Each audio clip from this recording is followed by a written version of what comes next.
Perkenalkan, nama saya Imadi Dewata Putra.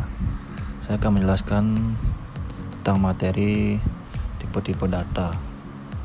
Suatu tabel memiliki satu atau beberapa kolom.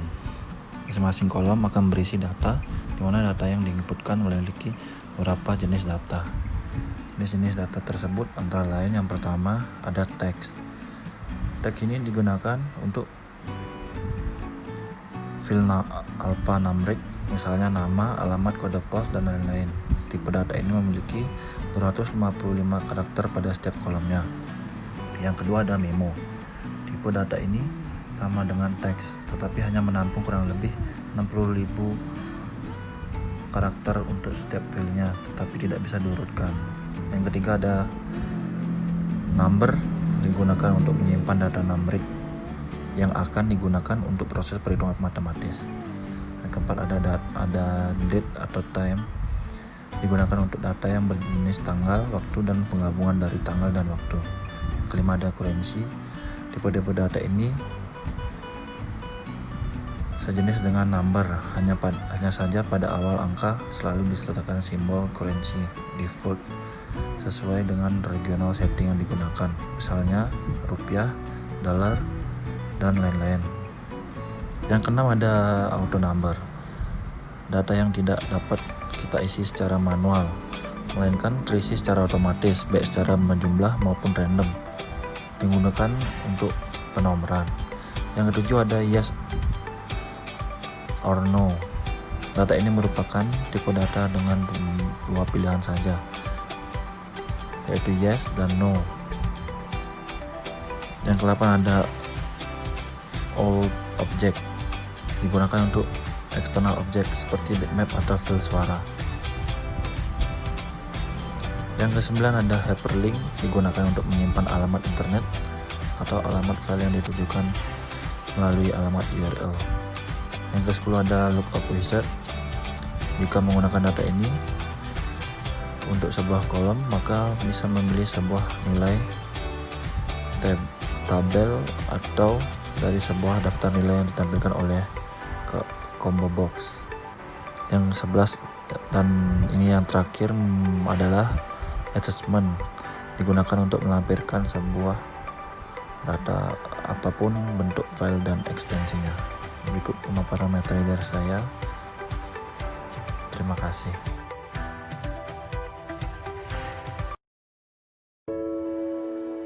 Perkenalkan, nama saya Komang Mega Putri, NIM 171705 1324. Di sini saya akan membahas mengenai tabel, relasi, dan database.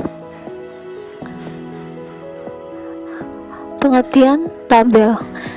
Tabel adalah susunan data dalam baris dan kolom, atau mungkin dalam struktur yang lebih kompleks. Tabel banyak digunakan dalam komunikasi, penelitian, dan analisis data. Kemudian pengertian relasi. Relasi adalah hubungan antara tabel yang mempresentasikan hubungan antar objek di dunia nyata. Relasi berfungsi untuk mengatur operasi suatu database. Yang selanjutnya, pengertian database. Database adalah kumpulan informasi yang disimpan di dalam komputer secara sistematik sehingga dapat diperiksa menggunakan suatu program komputer untuk memperoleh informasi dari basis data. Tabel dapat berisi beberapa kolom yang terdiri dari kolom primary key dan kolom foreign key. Syarat kedua kolom tersebut yang pertama yaitu harus unik, artinya tidak ada kolom lain yang memiliki data yang sama. Yang kedua, tabel hanya boleh memiliki satu primary key. Yang ketiga, tabel boleh memiliki lebih dari satu foreign key. Yang keempat, foreign key digunakan untuk dan membuat relasi antar tabel. Selanjutnya adalah contoh membuat sebuah relasi yang berisi identitas mahasiswa, identitas mata kuliah, dan nilai mata kuliah yang ditempuh masing-masing mahasiswa. Yang pertama, Kolom data mahasiswa berisikan NIM, nama, jurusan, dan fakultas. Kolom data mata kuliah berisi kode mata kuliah dan nama mata kuliah. Yang ketiga, kolom data hasil studi mahasiswa berisi NIM, kode mata kuliah, dan nilai. Simpulannya, berdasarkan tabel tersebut, tabel data mahasiswa dan tabel data mata kuliah merupakan tabel induk, sedangkan tabel data hasil studi mahasiswa merupakan tabel transaksi. Tabel transaksi dapat diubah disesuaikan dengan kebutuhan informasi pengguna. Sekian penjelasan mengenai tabel, relasi, dan database.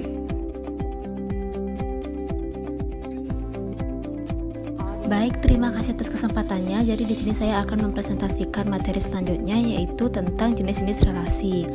Terdapat 4 jenis relasi atau hubungan yang dilihat pada tabel berikut, yaitu yang pertama, relasi one to one, kemudian yang kedua ada relasi one to many, yang ketiga ada many to one, dan yang terakhir adalah many to many.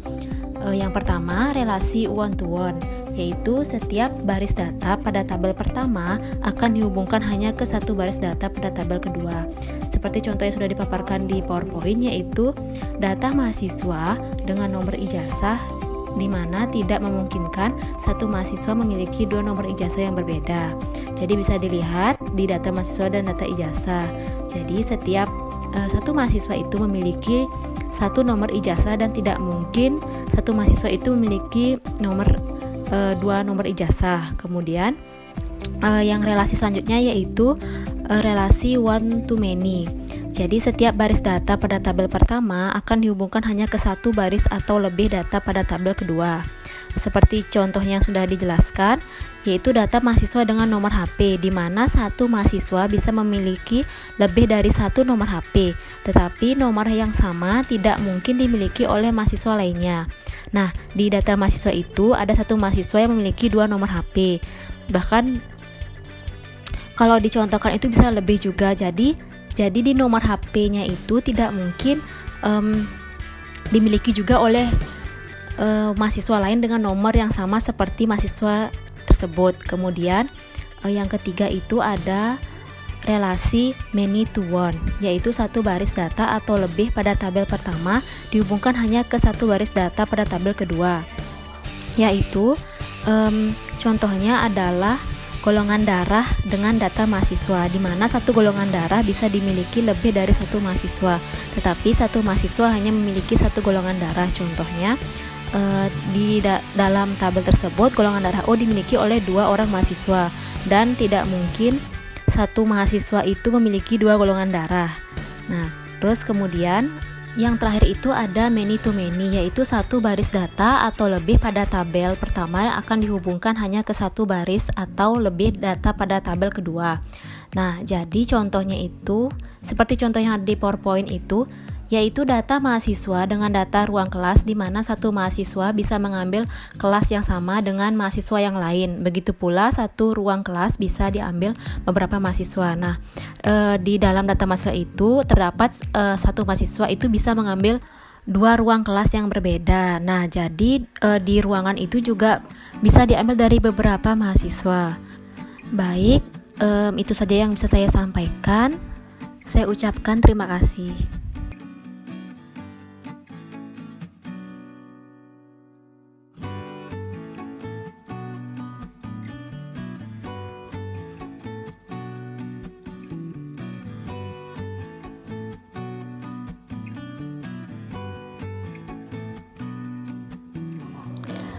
Audit sistem informasi.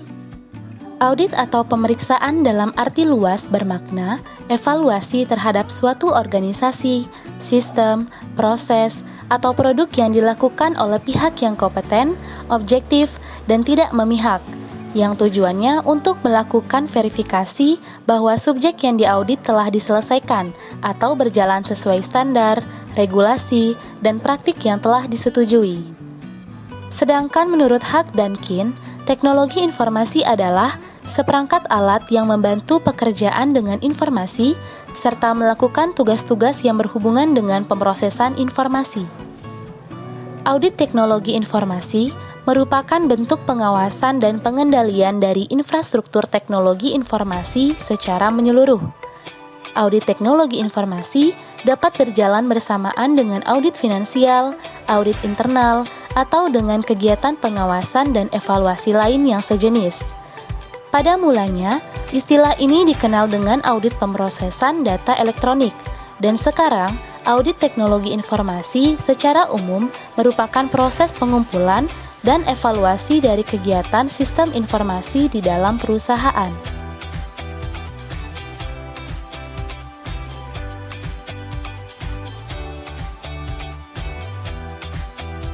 Baik, perkenalkan nama saya Komang Artisia NIM 1391. Jadi di sini saya akan menjelaskan mengenai pemahaman Audit Common Language atau ACL. Nah, Audit Common Language atau ACL adalah software yang dirancang secara khusus untuk audit yang didesain untuk melakukan analisa data elektronik suatu perusahaan dan membantu menyiapkan atau menghasilkan laporan audit baik untuk pengguna biasa maupun pengguna ahli secara mudah dan interaktif. Dengan menggunakan ACL, pekerjaan audit akan jauh lebih cepat. Dengan beberapa kemampuan ACL, analisis data akan lebih efisien dan lebih meyakinkan.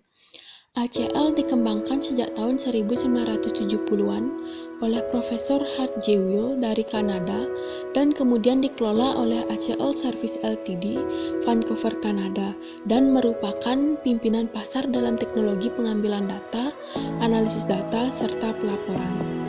ACL telah dikembangluaskan dengan fungsi untuk memenuhi kebutuhan analisis data seluruh aktivitas bisnis operasional di dalam suatu perusahaan. Di antaranya pada bidang audit, untuk analisis data, pencocokan dan pembandingan data, laporan penyimpangan. Kemudian pada bidang IT, untuk data migration, data cleansing, data matching, data integrity testing. Selain itu juga digunakan untuk analisis, konsolidasi, rekonsiliasi data, dan pelaporan pada divisi lain seperti keuangan, pemasaran, distribusi, operasional, dan lain-lain. ACL juga dapat membaca data dari berbagai macam sistem yang terbentang mulai dari model sistem mainframe lama hingga ke relational database modern. ACL adalah aplikasi yang hanya read-only. ACL tidak pernah mengubah data sumber asli sehingga aman untuk menganalisis jenis live data. Keanekaragaman sumber data dan teknologi akses data, cara mengakses data juga bervariasi dari satu sumber ke yang lain. Nah, ACL membaca beberapa sumber data secara langsung dengan mengimpor dan menyalin sumber data sehingga dapat dianalisis. ACL dirancang khusus untuk menganalisa data dan menghasilkan laporan audit baik untuk pengguna biasa maupun pengguna ahli. Dengan menggunakan ACL, pekerjaan auditing akan jauh lebih cepat daripada proses auditing secara manual yang memerlukan waktu sampai berjam-jam, bahkan sampai berhari-hari. Software ini dapat melakukan akses data langsung ke dalam database ataupun dalam bentuk text file dalam waktu yang singkat tanpa mengganggu sistem yang sedang berjalan. Nah, melakukan proses verifikasi hasil dari data yang diperoleh untuk menciptakan integritas data yang dipercaya dan hasil analisis data yang dapat diandalkan. Semua dapat dilakukan dengan cepat, tepat, aman, dan akurat. ACL tidak dapat digunakan untuk memanipulasi data. Nah, software yang sejenis dengan ACL yaitu Interactive Data Analysis Software, Audit Program Generator, Microsoft Excel, Audit Easy, SR Status, Random Audit Assistant, Auto Audit, dan GRC On Demand. Sekian pemaparan dari saya kembalikan kepada moderator.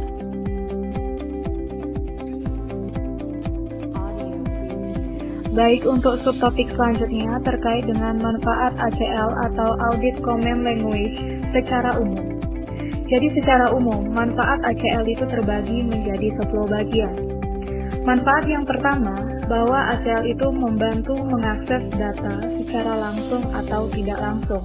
Dalam artian, ACL dapat membantu dalam mengakses data, baik langsung atau disebut dengan direct, ke dalam sistem jaringan.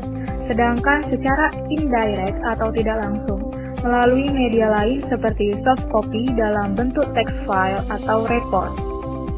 Kedua, ACL secara umum memiliki manfaat dalam hal menempatkan kesalahan dan potensial fraud sebagai pembanding dan menganalisa file-file menurut aturan-aturan yang ada. Ketiga, ACL bermanfaat dalam mengidentifikasi kecenderungan atau gejala-gejala, dapat juga menunjukkan dengan tepat sasaran pengecualian data dan menyoroti potensial area yang menjadi sorotan atau yang menjadi perhatian. Sedangkan untuk manfaat yang keempat, mengidentifikasi proses perhitungan kembali dan proses verifikasi yang benar. Dilanjutkan dengan manfaat yang kelima, bahwa ACL yaitu bermanfaat dalam mengidentifikasi persoalan sistem pengawasan dan juga memastikan terpenuhinya permohonan dengan adanya aturan-aturan yang telah ditetapkan. Selanjutnya untuk manfaat ACL, bahwa ACL itu bermanfaat sebagai aging dan menganalisa account receivable atau payable atau beberapa transaksi lain dengan menggunakan basis waktu yang sensitif. Manfaat ketujuh dari ACL itu adalah memulihkan biaya atau pendapatan yang hilang dengan pengujian data.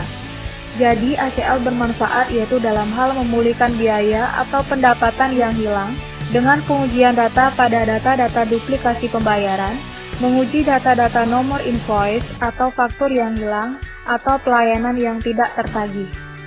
Dilanjutkan dengan manfaat ACL secara umum yang ketujuh, bahwa ACL berfungsi atau bermanfaat dalam menguji terhadap hubungan antara autorisasi karyawan dengan supplier.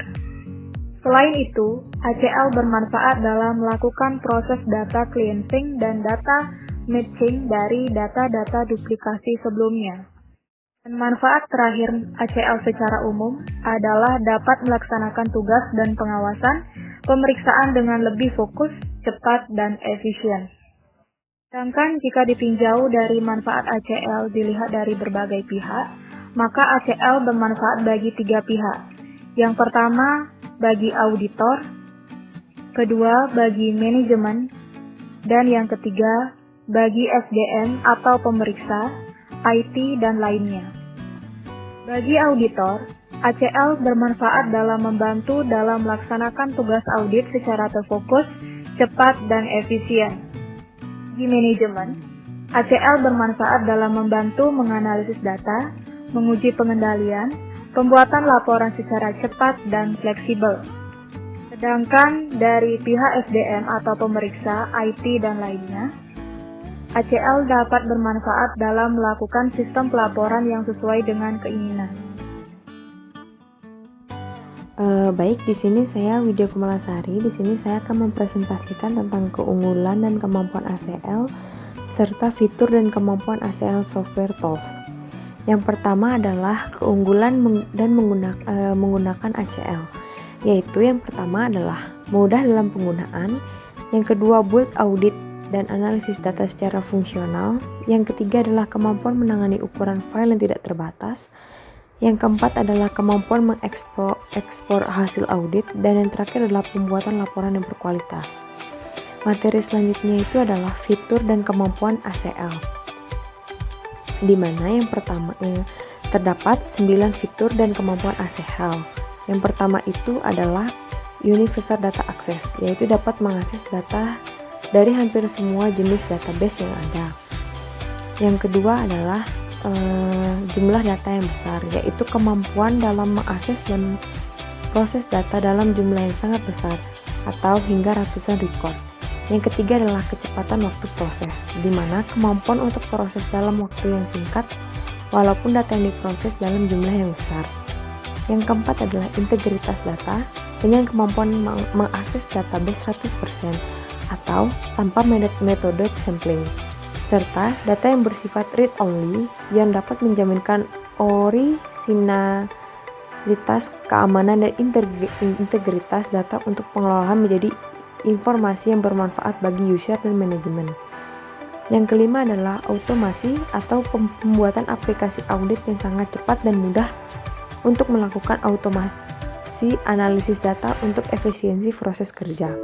Yang keenam adalah multi-file process, di mana dapat digunakan untuk menangani beberapa file sekaligus tanpa mengganggu operasional teknologi informasi yang dijalankan oleh perusahaan. Yang ketujuh adalah log file navigation, di mana dilengkapi dengan log file untuk pencatatan proses analisis yang telah dilakukan sehingga menghasilkan suatu audit yang komprehensif. Yang kedelapan adalah analisis yang lengkap. Analisis yang lengkap ini adalah dilengkapi dengan fungsi analisis yang sangat lengkap. Dapat dengan mudah dikombinasikan dalam menghasilkan temuan-temuan yang tidak diperkirakan sebelumnya. Yang kesembilan adalah pelapor yang handal, di mana kemudahan untuk merancang laporan yang handal, syarat informasi yang bermanfaat. Sekian presentasi yang bisa saya sampaikan. Terima kasih.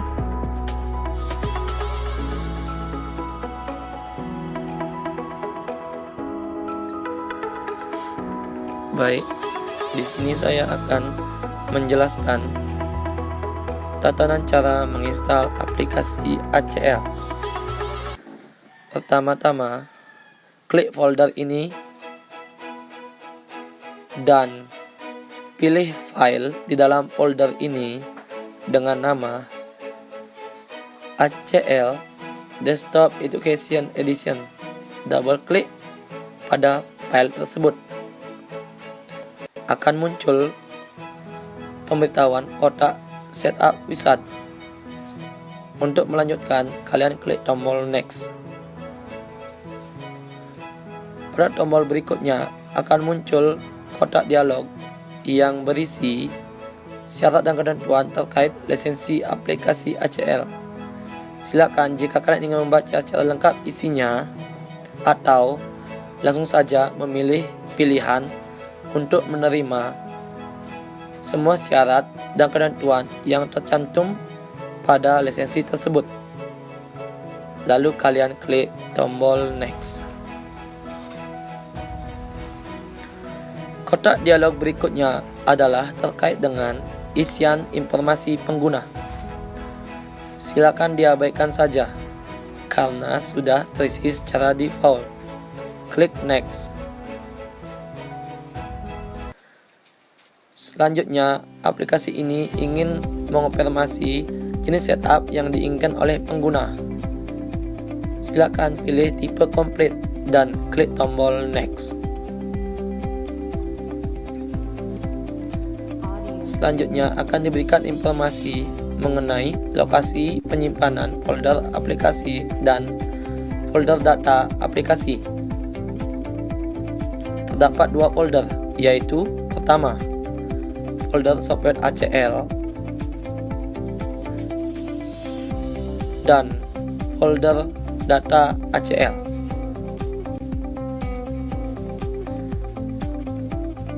Kalian dapat mengubah tempat penyimpanan dari masing-masing folder tersebut dengan cara mengklik tombol Change pada masing-masing folder tersebut.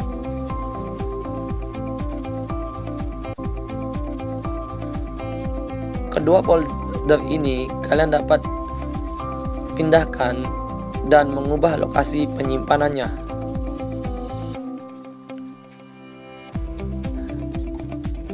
Selanjutnya,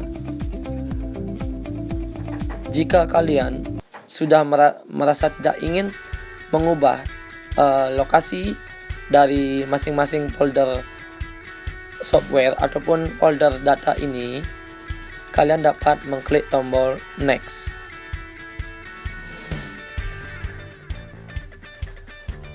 Kotak pembelian selanjutnya yaitu menginfokan apakah kalian akan menginstal ataupun kalian masih merasa ragu. Kalian dapat mengklik tombol Back. Sebaliknya, jika kalian sudah merasa benar-benar yakin, silakan tombol Install.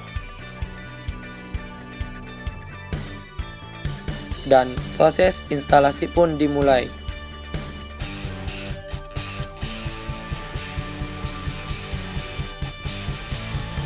Tidak perlu membutuhkan waktu yang lama, proses instalasi pun telah selesai dilaksanakan dan kalian klik tombol finish. Sekarang aplikasi ACL telah terinstall dengan baik di laptop kalian dan tutup folder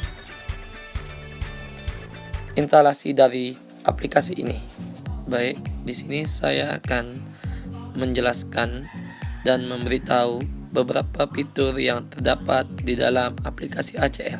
Nah, ini adalah tampilan dari aplikasi ACL.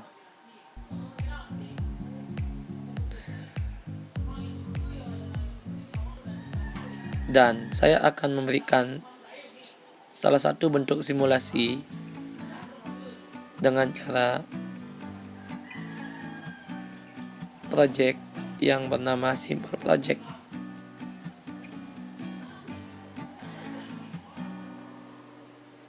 Nah, di sini telah nama project ini yang bernama Simple Project ini telah aktif di dalam aplikasi ACL. Beberapa fitur itu, yang pertama adalah fitur title bar. Fitur ini menampilkan project yang sedang aktif dan versi dari aplikasi ACL, yaitu Simple Project, dan versi ACL ini adalah versi 9. Fitur berikutnya adalah fitur menu bar yang menampilkan segala akses untuk menggunakan aplikasi ACL. Berikutnya adalah fitur toolbar yang merupakan shortcut untuk fitur di aplikasi ACL ini. Selanjutnya adalah fitur navigator. Pada fitur ini akan ditampilkan jenis informasi, yaitu yang pertama, tab overview yang menampilkan semua kegiatan yang berkaitan dengan proyek yang sedang berlangsung. Selanjutnya adalah tab log yang akan menampilkan semua histori dari proyek yang dilakukan. Pada menu navigator, misalkan kita membuka menu tabel dan memilih dari salah satu tabel, yaitu kita memilih AP Trans atau tabel transaksi, maka yang di sebelah kanannya inilah yang disebut sebagai display area yang menampilkan berbagai jenis informasi.